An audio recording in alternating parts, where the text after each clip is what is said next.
ফুসফুসের ক্যান্সার, আমরা জানি যে পুরুষের যত রকমের ক্যান্সার হয় তার থেকে সবচেয়ে বেশি সংখ্যক মানুষ আক্রান্ত হন ফুসফুসের ক্যান্সারে এবং এর মৃত্যুর হারও ঝুঁকিও বেশি।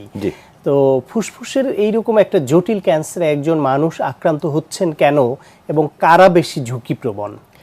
ধন্যবাদ। ফুসফুসের ক্যান্সারে আক্রান্তর একটা অন্যতম প্রধান কারণ হলো সিগারেট এবং এর সংক্রান্ত জিনিসপত্র, ধোঁয়া, সিগারেটের ধোঁয়া। এছাড়া পলিউশন কিছু আছে, এয়ার পলিউশন, যেমন যানবাহন জনিত, এবং আরও আছে কিছু স্মোক আছে যেগুলো আমাদের ইন্ডাস্ট্রিয়াল পলিউশন, এগুলো আছে। একটা ঘরের মধ্যে থেকেও আপনি এক্সপোজ হতে পারেন। রেডন গ্যাস বলে একটা গ্যাস হয়, আমাদের ঘরের মধ্যেও জন্মায়, এটাও কিন্তু আপনাকে এক্সপোজ করে। ইভেন এয়ার ট্রাভেল, আমরা যে এয়ার ট্রাভেল করি ওখানে আমরা কিন্তু রেডিয়েশনে কিছু এক্সপোজার পাই। তো এখন অনেক এয়ার ট্রাভেল হচ্ছে, আমাদের দেশের লোকজন বাইরে যাচ্ছি, আমরা আসছি, ওইখানেও কিছু হচ্ছে। এগুলো হলো মেইন কারণ। এছাড়া আরও ছোটোখাটো আছে, বাট মেইন কারণ হলো সিগারেটটা। তো একজন মানুষ, জিজ্ঞেস করেছিলাম আপনাকে যে ঝুঁকিপ্রবণ গ্রুপ কারা, মানে কখন তারা আক্রান্ত হয়ে পড়েন, কোন বয়সে? ঝুঁকিপ্রবণ গ্রুপটা হলো আপনি যারা বেশি সময় ধরে, যতদিন ধরে আপনি সিগারেট খাবেন, প্রতিদিন কতটুকু সিগারেট খাচ্ছেন, কয়টা স্টিক খাচ্ছেন, অথবা কয় প্যাক খাচ্ছেন, এবং কতদিন ধরে খাচ্ছেন, এটার উপরে ঝুঁকি প্রতি বছর বাড়তে থাকে। এবং দেখা যাচ্ছে যে লোকটা অল্প সিগারেট খাচ্ছে সেও ঝুঁকিতে পড়ে গেল, কিন্তু যে লোকটা বেশি খাচ্ছে, সমান সময়ে ধরেন 10 বছর ধরে খেয়েছে, ওর ঝুঁকি অনেক বেড়ে গিয়েছে, ও বেশি খেয়েছে বলে। বাট যিনি খেয়েছেন, ইনার ঝুঁকিও কিন্তু অনেক গুণ বেড়ে গেছে যে লোক জীবনে সিগারেট খায় নাই। সো একটা বয়সে ধরেন 40s, আমরা সাধারণত 40s-এর পরে, 40 বছরের পরে, এই যে 20 বছর থেকে আপনি সিগারেট খাচ্ছেন, এটার কুফলটা পাচ্ছি আমরা, যেটা ক্যান্সার বিশেষজ্ঞ হিসাবে পাচ্ছি, যে 40-এর উপরে বেশিরভাগ রোগী এবং এদের লম্বা সময় ধরে সিগারেট খেয়ে যাচ্ছে। সিগারেট খেলে কিন্তু একদিনে আপনাকে ক্যান্সার হচ্ছে না, এটা ক্ষতিটা আস্তে আস্তে দীর্ঘদিনে এক্সপোজার হতে হতে একটা ক্ষতিকর প্রক্রিয়া যেতে যেতে এক সময় এটা ক্যান্সার হয়ে যায়। এই ক্ষেত্রে কি ধূমপান যত কম বয়সে শুরু করবে তত বেশি ঝুঁকি, এরকম কোনো বিষয় আছে? অবশ্যই, যত কম বয়সে এবং যত বেশি খাবেন, মানে পার ডেতে যত বেশি স্টিক হবে, যত বছর ধরে খাবে এবং যত কম বয়সে শুরু করবে, এই ফ্যাক্টর, প্রতিটি রিস্ক ফ্যাক্টর বেড়ে যায় আপনার রিস্ক। তো একজন মানুষের যদি ফুসফুসের ক্যান্সার হয়, তার ইনিশিয়ালি কি কোনো লক্ষণ দেখা দিবে, না কোইন্সিডেন্টালি আপনারা এটা রোগ নির্ণীত হয়? আর যখন লক্ষণ দেখা দেয় তখন সাধারণত কি ধরনের লক্ষণ আসে? সাধারণত দেখেন, যারা সিগারেট খায় তাদের কিন্তু একটা কাশি থাকে, অনেক দিন ধরে সিগারেট খাচ্ছেন, একটা কাশি, একটা ক্রনিক কফ থাকে। তো এখানে একটা সমস্যা হয়ে যায়, কাশি তো ছিলই আগের থেকে কম বেশি, ওইটা অনেক সময় গুরুত্বতে আসে না। যখন আসে তখন হয় শ্বাসকষ্ট আরম্ভ হচ্ছে, অথবা কাশির সাথে রক্ত যাচ্ছে, অথবা বুকে ব্যথা হচ্ছে। এবং এই জন্য ফুসফুসের ক্যান্সারগুলো বেশিরভাগ ক্ষেত্রে অপারেবল থাকে না, যে অপারেশন করার মতো ছোট অবস্থায়, কায়দা মতো অবস্থায় থাকে না, একটু বড় অবস্থায় অথবা যখন অপারেবল থাকে না সেই অবস্থায় ধরা পড়ে। তো এটা হলো একটা বড় জিনিস। এবং এটা ছড়িয়ে গেলে, আরও যদি ছড়ায়, তখন আপনার খিদামন্দতা হবে, হাড়ে যদি ইনভলভ করে অনেক জায়গায় চলে যেতে পারে, তখন হাড়ে ব্যথা হবে, লিভারে গেলে ওইখানে ব্যথা হবে, বিভিন্ন জায়গায় ছড়াতে পারে এটা। তো ওইগুলো আরও অ্যাডভান্স, এবং ওই অ্যাডভান্সের সাথে একটা বড় জিনিস থাকে যে খিদা কমে যায়। যে কোনো অ্যাডভান্স ক্যান্সারে খিদা কমে, ফুসফুসের ক্যান্সারে কমে। বাট ইনিশিয়ালি ধরা না পড়ার একটা কারণ যে স্মোকারদের কফ থাকে, একটা নতুন করে কফ হয় খুব কম, হ্যাঁ হয় নন স্মোকারদের, আমরা কিন্তু নন স্মোকারদেরও পাচ্ছি। তো একটা মহিলা, আমাদের দেশে অনেক মহিলাদের ক্যান্সার পাচ্ছি যারা কোনো দিন ঘরের মধ্যে প্যাসিভ স্মোকিংয়েও আসে নাই। কেন হচ্ছে? তখন তারা কিন্তু আসছে আমাদেরকে রিলেটিভলি আর্লি স্টেজে, যেহেতু তারা কাশিটা কম ছিল না, ওটাই ছিল, 3 সপ্তাহ 1 মাস ডাক্তার দেখেছে, এক্সরে করেছে, নিয়ে আসছে। আরেকটা প্রবলেম হয়ে যায়, আসলো অনেক ক্ষেত্রে আমাদের কাছে কিন্তু আসার আগে একটু টিবির ওষুধ খেয়ে আসে। এটা আমাদের দেশে একটু প্রবলেম হয়, যে ইনিশিয়ালি ওই ছবি দেখে মনে হচ্ছে টিবি, তো টিবির এক্সপোজার খেয়ে যখন আসে আমাদের কাছে 2-3 মাস পরে, তখন কিন্তু আবার অ্যাডভান্স হয়ে গেছে। তো এগুলো আমরা পাই। বাট মেইন জিনিসটা হলো গিয়ে যে একদম কিছু ছিল না, হঠাৎ করে আপনার কাশি আরম্ভ হবে, এটা সাধারণত হয় না।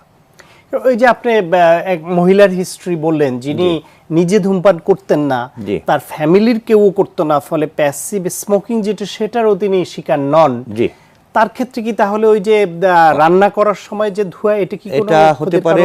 রেডন গ্যাস আসছে ঘরের মধ্যে থাকে, এবং এনভায়রনমেন্টাল পলিউশন যেটা not related to smoking only, ধোঁয়াতে যেগুলো আছে আমাদের দেশে বিভিন্ন জায়গায় পড়ানো হচ্ছে, যানবাহন থেকে আসছে, আরও কেমিক্যালস আছে যেগুলো আমাদের পলিউটেন্টস বলি আমরা ধোঁয়ার মধ্যে, যেগুলো নট সিগারেট স্মোক অনলি। সেগুলো কিন্তু আপনাকে ইনফ্লুয়েন্স করছে ক্যান্সার ডেভেলপমেন্টের জন্য। ফুসফুসের ক্যান্সারে মৃত্যুর ঝুঁকি এবং মৃত্যুর হার পুরুষের অন্যান্য ক্যান্সারের তুলনায় বেশি, এর কারণটা কি? একটা হলো ঝুঁকি, তো আমরা ঝুঁকিতে আছি, পুরুষরা বেশি বাইরে যাচ্ছি আমরা। আমি যদি স্মোকার নাও হয়ে থাকি, আমি এক্সপোজড হচ্ছি বেশি এনভায়রনমেন্টাল পলিউশনে। বাংলাদেশের প্রেক্ষিতে পুরুষরা স্মোকারও বেশি, স্মোকারও বেশি, অনেক বেশি। আরেকটা হলো গিয়ে আপনার মৃত্যুর হারটা কেন বেশি? মৃত্যুর হার মানে কি, এখানে কিন্তু একটা ইন্টারন্যাশনাল স্ট্যাটিস্টিক্সই আছে যে অপারেবল লাং ক্যান্সার থাকে কিন্তু about 15%, maximum 20% in some society, যেটা কায়দা করে আপনি কেটে ফেলতে পারবেন সম্পূর্ণভাবে। এ না হলে কিন্তু এই লাং ক্যান্সার আর কিওর হচ্ছে না। এখানে কেমোথেরাপি আছে, এখানে টার্গেটেড থেরাপি থাকে কিছু কিছু ক্যান্সারের জন্য, রেডিয়েশন আছে, সব কিছুই কিন্তু কন্ট্রোল করার জন্য। কিন্তু আপনি মারা যাবেন কিন্তু, হ্যাঁ, যদি আপনি অপারেবল না থাকেন এবং অপারেশন না হয়। অপারেশন হলেও ট্রিটমেন্ট সম্ভব হচ্ছে না, কিউরেবল একটা পর্যায়ে গিয়ে আর 80 to 85% ক্ষেত্রেই সম্ভব হয় না। এটা কিন্তু ওয়ার্ল্ড স্ট্যাটিস্টিক্স। এবং ওই যে 15% কি 20% সম্ভব হচ্ছে, তাদেরও অ্যাবাউট 60 to 70% পরে আবার কোনো না কোনোভাবে রিকার করে। About 30% after surgery gets cured, মানে একেবারে কিওর হয়। তো কোন 30% সেটা কিন্তু আমরা এখনো জানি না। এটা আগের থেকে প্রেডিক্ট করা যায়। এনাকে অপারেশন করেছি, ওনাকে অপারেশন করেছি, আরেকজনকে করেছি, তিনজনের আউটকামটা কী হবে? তিনজন কি হতে, অপারেশনের পরে আপনার কেমোথেরাপি যদি লাগিয়ে দিয়েছি, রেডিয়েশন লাগিয়ে দিয়েছি, দেখা গেল একজনের রিকারেন্স হলো, বাকি দুজনের হলো না ওভার দ্য টাইম। কিন্তু কার হলো, কেন হলো, এটা এটা আগে থেকে প্রেডিক্ট করার প্রেডিক্টিভ আছে এখনো আসে নাই, কারণ তার জেনেটিক ইনভলভমেন্টের বিষয় অনেক কিছু থাকতে পারে, শারীরিক গঠন। স্যার, একজন আপনি মেডিকেল অনকোলজিস্ট হিসেবে বলবেন কি যে লাং ক্যান্সারে আক্রান্ত হলে যে হোপটা কমে আসে, একটা হচ্ছে বেশি বয়সও হয় এবং যেসব কারণ বললেন, তারপরেও এখন তো ক্যান্সারের চিকিৎসা অনেক এগিয়েছে, অনেক আধুনিক হয়েছে, আগের থেকে অনেক হোপও বেড়েছে। বাংলাদেশের প্রেক্ষিতে লাং ক্যান্সারের চিকিৎসা, বিশেষ করে অনকোলজিক্যাল ম্যানেজমেন্ট যেটা আপনারা করে থাকেন, তার পরিস্থিতিটা কেমন? আমি আমার হাসপাতাল সম্বন্ধে বলতে পারি, যেখানে আমাদের এটা একটা অ্যাডভান্স লেভেল টারশিয়ারি হাসপাতাল। এখানে যেটা আছে, সেখানে আপনাকে কেমোথেরাপি, রেডিওথেরাপি, টার্গেটেড থেরাপি, এগুলো সবগুলোই খুব উন্নত মানের, যেগুলো ইন্টারন্যাশনাল স্ট্যান্ডার্ড আমরা বজায় রাখতে হয়। এখানে বাংলাদেশের স্ট্যান্ডার্ড বলে কিছু নাই, কিন্তু এটা কিন্তু ওয়েস্টার্ন এটা সাবজেক্ট, এটা বিদেশিদের জিনিস, সেটা আমরা রপ্ত করে ওদের মধ্যেই করতে হবে। তো ওইগুলো করা সম্ভব হয় যদি আপনি ইনভেস্ট করতে পারেন এবং ওই রকম আপনার স্ট্যান্ডার্ডের ইকুইপমেন্টস আনতে পারেন, ম্যান পাওয়ার ডেভেলপ করতে পারেন। তো ওই সব যেসব জায়গা আছে, যেমন আমার হাসপাতালে এবং আরও হাসপাতাল থাকবে, সেগুলো আমারটাতে এগুলো সবগুলি খুব স্ট্যান্ডার্ড। কিন্তু এই স্ট্যান্ডার্ড মেনটেন করতে গেলে কিন্তু আপনি অন্য জায়গায় অনেক জায়গায় পারবেন না, সম্ভব না, অন্য দেশেও সম্ভব না। বিভিন্ন দেশে কিন্তু বিভিন্ন ক্যাটাগরির হসপিটাল, বিভিন্ন ক্যাটাগরির ট্রিটমেন্ট আছে। তো ওইখানে কিন্তু আবার একটু এদিক সেদিক হলে কিন্তু আউটকামটা অন্যরকম হচ্ছে।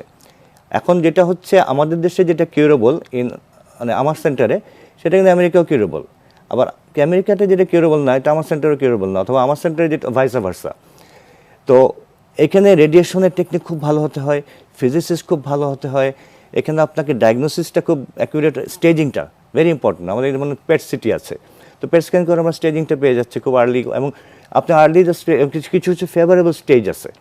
লিম্ফ নোড, কোন কোন লিম্ফ নোডে আপনি ইনভলভ হয়েছে, যে গ্ল্যান্ড থাকে মাঝখানে, দুইটা ফুসফুসের মাঝখানে, এটার উপরে কিন্তু আউটকাম, ট্রিটমেন্ট আউটকাম নির্ভর করবে কোন গ্রুপ। অনেকগুলো লিম্ফ নোড আছে, কিন্তু কোন গ্রুপগুলো ইনভলভড সেগুলো যদি আপনি অ্যাকুরেটলি ধরতে পারেন না, ট্রিটমেন্ট আউটকাম দেখবেন যে আমি 7 বছর আগে আমরা কেমোথেরাপি, রেডিয়েশন দিয়েছি, রোগী ঘুরে বেড়াচ্ছে, সার্জারিও হয় নাই। এটাকে কিভাবে এক্সপ্লেন করবেন? ভেরি ফেভারেবল, ওই যে তার স্টেজিং ছিল এবং ওই লিম্ফ নোডগুলো তার ওই রকম গ্রুপে ছিল যেগুলো ইউজুয়ালি কিওর হয়। এখন আরেকজনের হয় নাই, কেন হয় নাই? ফেভারেবল ছিল না। But what ever it is, আপনাকে ডায়াগনোসিস, স্টেজিং খুব ইম্পর্টেন্ট। স্টেজিং নিয়ে কিন্তু আগেই বুঝতে পারি যে এটা এই রোগীটা এই স্টেজে আছে, এই জিনিসগুলো ইনভলভ, তো তার অ্যাভারেজ এক্সপেক্টেন্সি আমরা আগের থেকে বুঝি যে আমরা যাই চিকিৎসা করি মোস্ট লাইকলি এতদিনের মধ্যে সার্ভাইভালটা কেমন হবে এটা বোঝা যায়। বোঝা যায়। তো যেটা আপনি বলছিলেন যে রেডিওথেরাপির মেশিন বিশেষ করে খুব এক্সপেন্সিভ, আমাদের দেশে তৈরি হয় না, এবং সেই ওয়েস্টার্ন কান্ট্রিতে, ইউরোপ, আমেরিকায় যেরকম যে মেশিন ইউজ হচ্ছে, সেই মেশিনই বাংলাদেশে ইউজ হচ্ছে। ওই আপনার ট্রেনিংও সবার ওইখান থেকে নিয়ে আসতে হচ্ছে এবং ম্যান পাওয়ার স্কিল ডেভেলপ করছে ওইখান থেকে। ফলে একই ওইখানে যদি আমি নিয়ম মেনে চিকিৎসা দিতে চাই, ওখানেও যা হবে এখানেও তাই হবে। পেট স্ক্যানের কথা বলছেন, এর সবই তো এক্সপেন্সিভ। আমাদের দেশে সরকারি হসপিটালে সব জায়গায় নেই, প্লাস প্রাইভেট সব জায়গায় সম্ভব না, এক্সপেন্সিভ বলে সব রোগীর পক্ষেও সম্ভব না। ফলে যারা এত ব্যয় বহন করতে পারবেন না তাদের জন্য কি কোনো হোপ নাই? না, তাদের জন্য হোপ নাই বলবো না, তাদের জন্য আছে, বাট এটা খুব ভালো হবে যখন সরকার অনেক কিছু আমাদেরকে একটা ইন্স্যুরেন্সের আওতা আনবেন। হ্যাঁ, ইন্স্যুরেন্সের আওতা আনবেন, কারণ গভর্নমেন্ট কিন্তু অনেক দিকে অনেক খরচ করছে, আমরা কখনোই গভর্নমেন্টকে দোষ দিব না, বিভিন্ন জায়গায় খরচ করতে হয়। যেটা হচ্ছে আপনাকে এই যে আমার ট্রিটমেন্টের জন্য এফোর্ড করতে পারে, if we had an insurance system, যেমন ভারতেই কিন্তু আছে, পাশের দেশে তাদের মানে জাতীয় একটা ইন্স্যুরেন্স সিস্টেম আমাদের নিয়ে আসছে। তো এগুলো আমাদের এখন একটা সময় আসছে যে আপনি যেখানে ইনভেস্টমেন্ট করেছে, যেখানে ফেসিলিটি ভালো আছে, সেখানে যেন অ্যাভারেজ পিপল যদি যেতে পারে তাদের জন্য সেই ব্যবস্থা করা, তাহলে কিন্তু পেতে হবে। আসলে একটা কল্যাণমুখী রাষ্ট্রের কাজই হচ্ছে সবার জন্য সব সুবিধা নিশ্চিত করা। আমরা প্রত্যাশা করছি সেটা আমরা